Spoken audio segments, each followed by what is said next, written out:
What's up, guys? Welcome back to the channel. Welcome back to the Bianconeri zone. And we have some news. We have a new director, somebody who's appointed, Damien, I think it is, Comolli.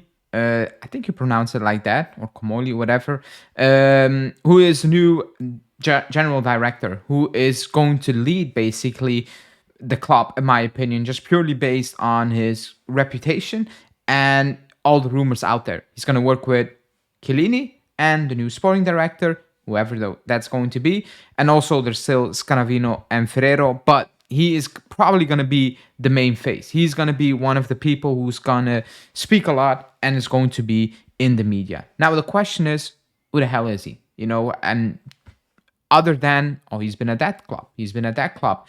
We don't know much of him, in my opinion, and we are going to go into this video looking at who this guy is, why he thinks Moneyball is the way to go. So data, a lot of data, how that can work in your advantage and also in your disadvantage. It's a gamble, it feels like gambling, looking at data, because data is one thing, but it doesn't always tell you the big picture. And we're going to look into it and how he thinks it's, unique the way he works. We're going to look at videos because he did an interview, actually a brilliant interview of a video of 1 hour, which you can see in the video in a second. But we're going to listen to snippets of it because, like I said, he has 3 pillars. 1, no mediocrity. 2 is the playing style. And 3 is scouting. And he has a unique way looking at scouting thing and linking that to the playing style and the importance of a coach, which is not that important, he believes, in a football club. So that's what we're going to do in this video. Before we do that, as always, smash the like button because it helps out the channel massively, more than anyone knows, actually. So one click on that like button and we're good to go. So let's see and let's talk about who the new guy at the club is.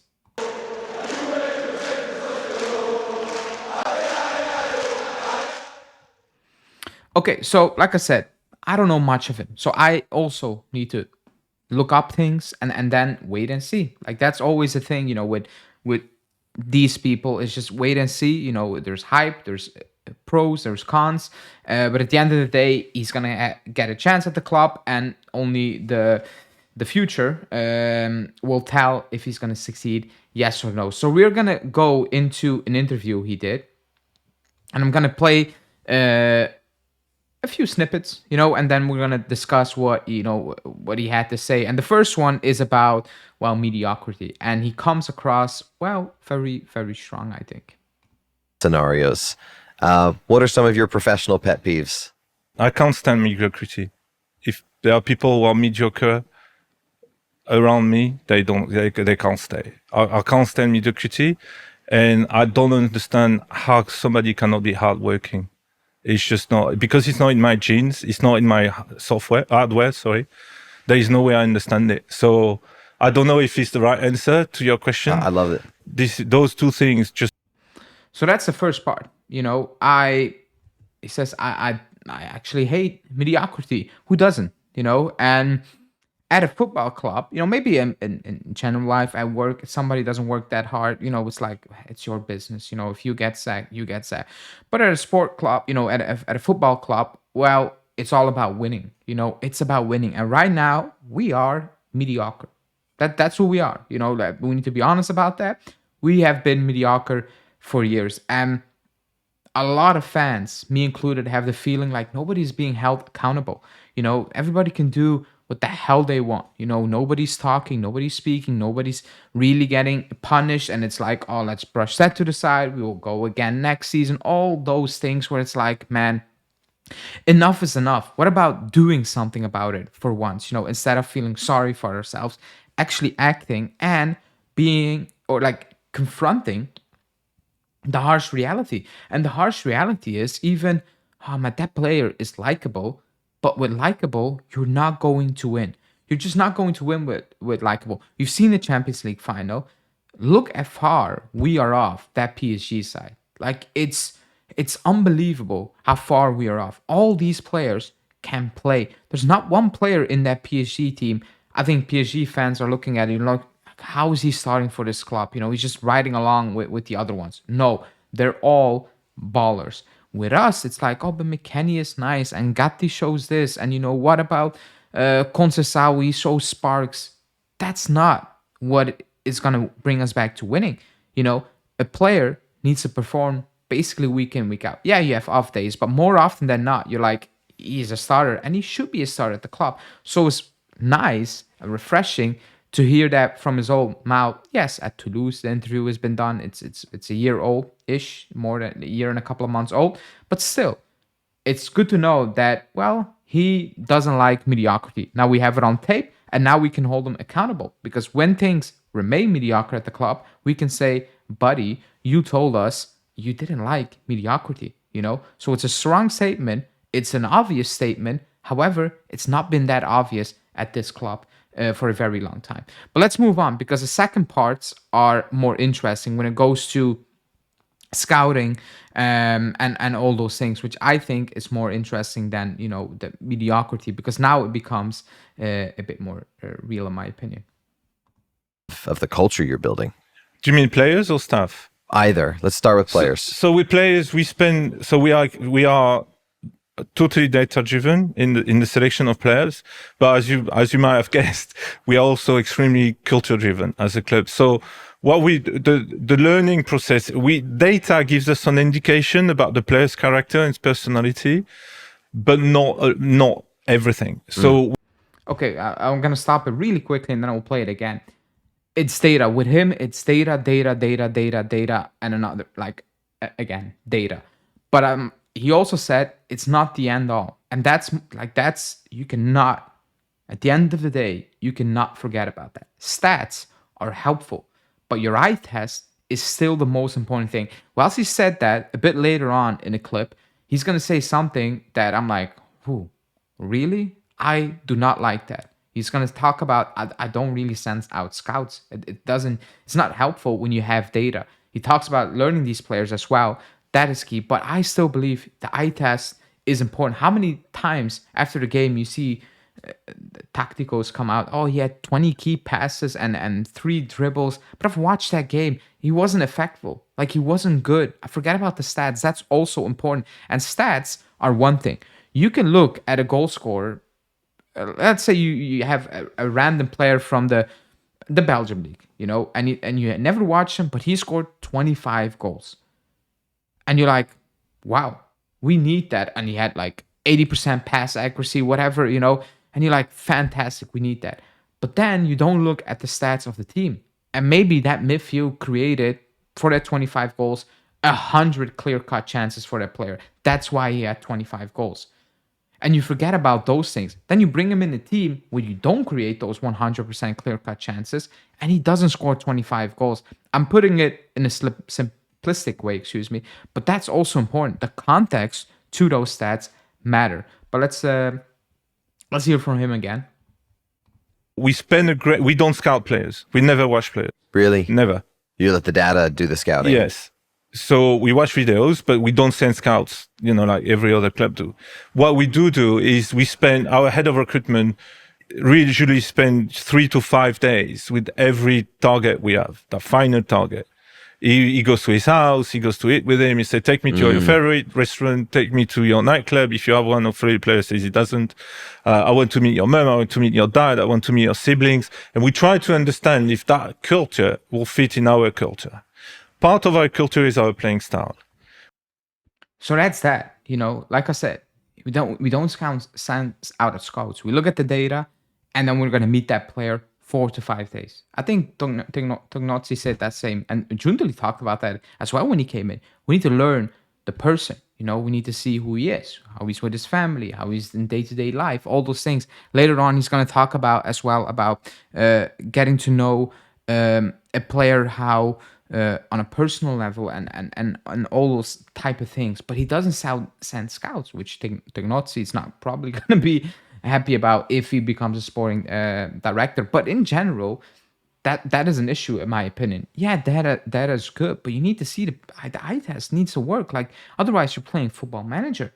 at that moment in time. It's very easy, very cheap. Just play Football Manager, look at the data, and bring in these players.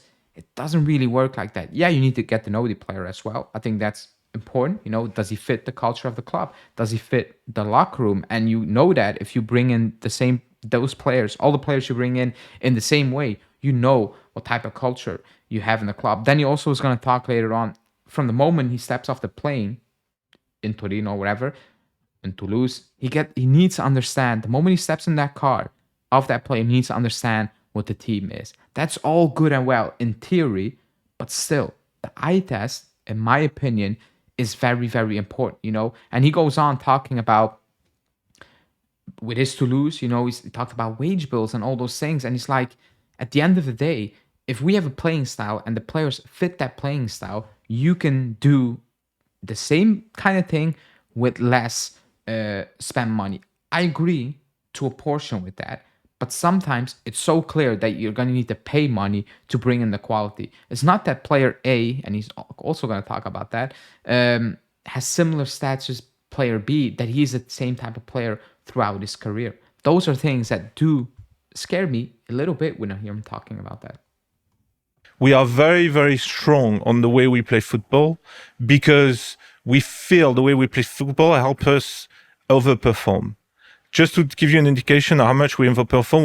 So that's what he said. If the playing style is what's going to be the determinant factor in the end of the day. Are we going to do well? Are we going to do this? Are we going to do that? I agree with that, all of that. But the fact that he's like, it's all data driven, not really about, looking at the playing style. I'm like, ooh, that's a bit weird, in my opinion. Anyways, let's move on, because he still had other things to say that I wanted to talk about. Actually, the entire video is good, but I just picked out a few. He talked, like, on the clips I make, you can play those clips a bit longer. He goes more in depth to them as well. Of your players, because the luxury about working with data is if player number 1 says no, we go to number 2. If number 2 says no, we go to number 3, because the margin between 1 and 2 is so small, and the data allows us to have 10 to 15 players per position, as a target. And we are comfortable going for first or 10 because they are good, whatever, they are good. So when we do interview players, and if we are not comfortable with them, then we move on. One of the questions I ask, I say, what game did you watch last night? Or what's the last game you watched on TV? If the player doesn't have an answer, I know he doesn't like football. And if he doesn't like football, then it's a red flag for us straight away. Because if you don't like football, difficult. The key word at the moment in the performance, in the football industry, I will say is the player coachable. Very difficult to coach a player and for a player to accept to be coached. So meaning he wants to improve, he wants. Okay, so he said two interesting things. One, do you watch football? Obviously, I'm okay with that, because I remember a clip from Arsenal. I think Ben White said, I don't like football. If you're a footballer, you should be liking football. I don't expect a footballer to watch football 24/7 a day, because I know a lot of footballers do not do that. Free time, they want to stay away from football. So it's two-part, It's one question, yes. Do you watch football? Basically, which game? He wants to know if a player breeds football. And early on in the video, he talks about, if you do a job, you need to love doing that job. Otherwise, you're not going to be good in that job. That's what he means. If you love playing football, you kind of love watching football. You're obsessed with it. You keep watching it, etc., etc., etc. So that's one. The other point that scares me the most is the list.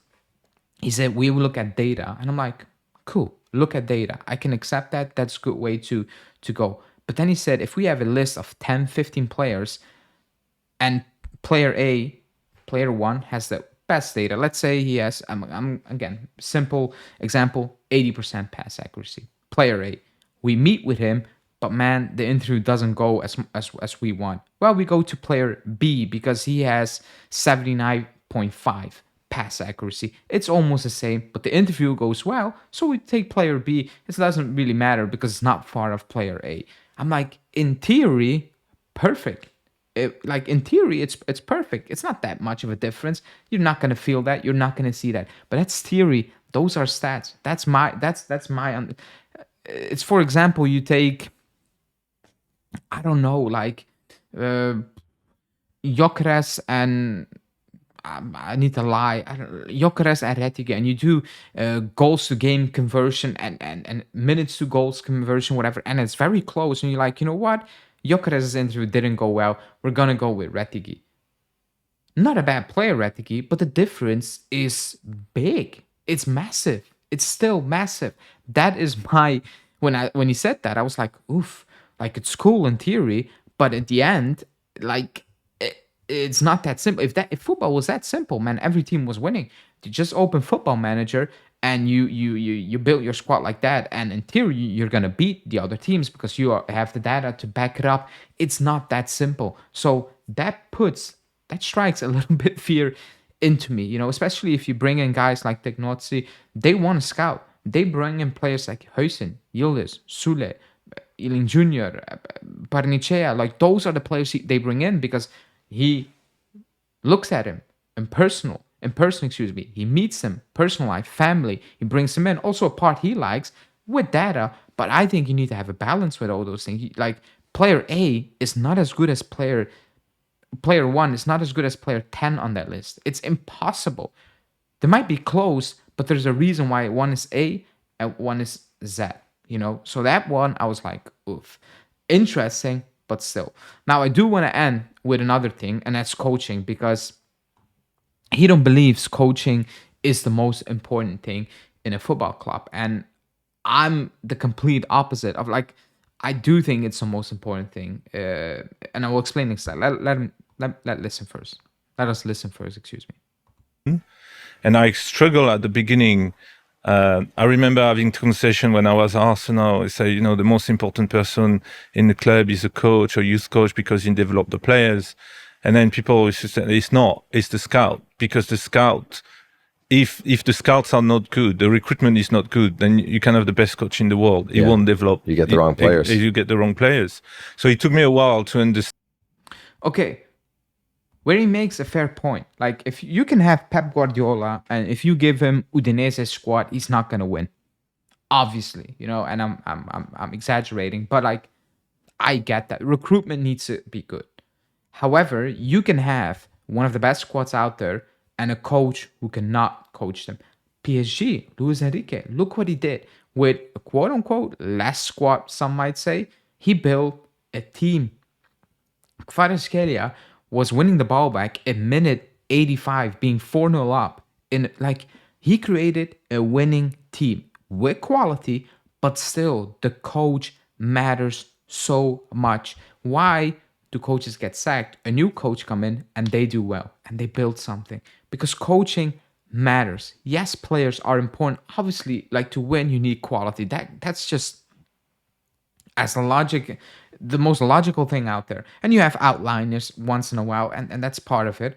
But still, like you need good players to win. But you also need a good coach to get these good players to play as a team, a unit, and win. So again, conclusion is it's a lot of data. He has good ideas, but I hope he will find some balance to it, especially with the persons we're bringing into the club, with the work we need to be done, what we're missing, etc.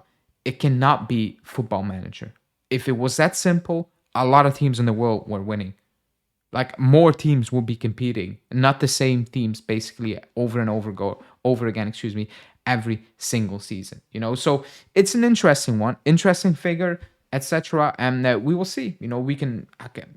I can go based on what I've heard right now, what I've read. But again, I need to see it in action. How he's gonna act at the club. He did some good deals. He did some bad deals. Andy Carroll and whatever. And that goes for every club. Every coach has bad moments. Every director has good moments and bad moments. So when people are fixating on the good ones, I'm like, there's also the bad ones. However, when they're fixating on the bad ones, I'm like, there's also good ones. What he did at Toulouse was good. What he did at Liverpool maybe was not as good. It's part of it. Pepe Marotta's first year at Juve, awful. Look at the signings. He signed 12 players. I think 10 of them were absolutely rubbish and left the year after, or the 2 years left. And then he started hitting, and he started doing very good deals. So you cannot just say, the bad things and forget about it. Same goes for the good things. That's my conclusion. Interesting, but also riskful. Is that what we need right now? Maybe, maybe not. You guys can let me know in the comments. Like the video, subscribe to the channel. I highly recommend to watch entire video on the Excellent Leadership podcast. Because it's a very good one. It's a very interesting one. Just put it on when you're driving or working out, whatever, and it is actually very interesting. Anyways, we have a general director. Now we move, I think. Thanks for watching. Speak to you soon. Ciao.